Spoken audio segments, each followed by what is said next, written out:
Welcome to a presentation of the 2019-2020 Calendar Survey results.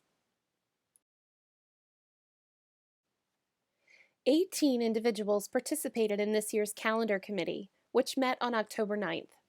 The committee was comprised of teachers, school and county level administrators, and parent and student representatives. The committee was divided into two subcommittees, each with a specific focus. The frequent flyers sought to have lengthier or more frequent breaks for those wishing to travel during the school year.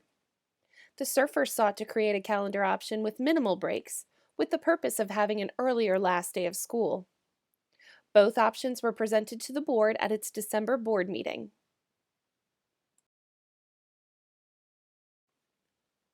Following the board meeting in December, a survey was conducted to gather feedback from all stakeholders regarding the proposed calendar options.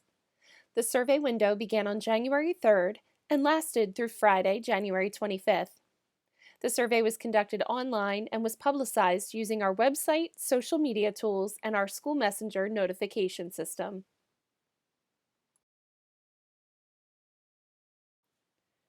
The survey received 946 responses. Respondents were once again comprised mainly of parents and employees, which accounted for 91% of the responses. 5% of responses came from students and bus contractors, and 4% identifying themselves as community members. Once again, this year's survey had great diversity in the regions responding. As is customary, North End schools, which are more populous, had the greatest turnout for respondents. Results from the survey indicate a clear majority of respondents preferring calendar number 1, or the frequent flyers calendar. This calendar received 538 votes, or 56.8% of the total vote received. Calendar number 2, or the surfers, received 408 votes, or 43.1% of the total vote. As you can see from the call-out percentage at the right, all subgroups of respondents preferred the frequent flyers calendar.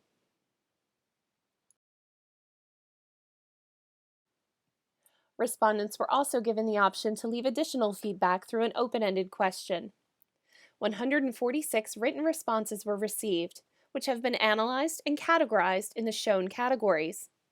Those expressing their dissatisfaction with both options because of the structure of either the winter break, spring break, or both.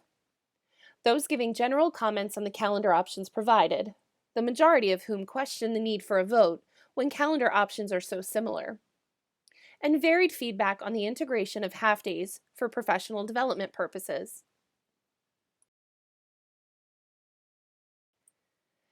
With a general overall dissatisfaction with the options presented from a large portion of our stakeholders, the Office of Public Relations and Special Programs conducted further research to discover any means that we could build in further flexibility to close the gaps for winter and spring breaks.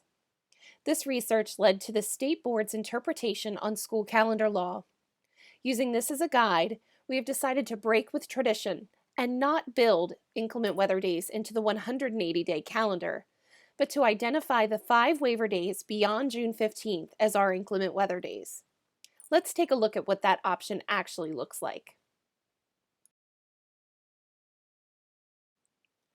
In walking through this calendar, you'll see that with this change, we are able to close schools from Monday, December 23rd, all the way through January 3rd, creating a full 2-week break for students and 10-month staff. Additionally, in April, we had more flexibility to address the mandated closure for students on April 7th, the presidential primary. Schools will be closed for students the entire week of April 6th. Staff will report on Monday and Tuesday for their contractually obligated Professional Day and County-wide Professional Development Day. And offices would be closed April 8th through the 13th for spring break. You'll see that June 16th through the 22nd have been identified as our inclement weather days and will be used on an as-needed basis. For example, if we are closed February 6th for snow, we would extend the school year to June 16th, and so on until we reach the 22nd.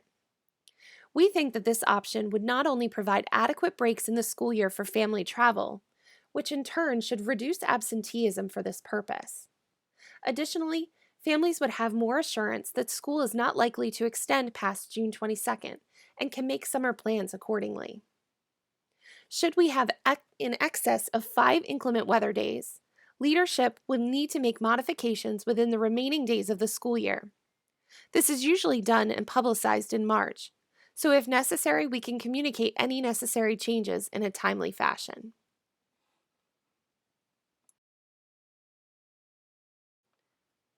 Before I ask for approval on the superintendent's recommended calendar proposal, are there any questions I can address?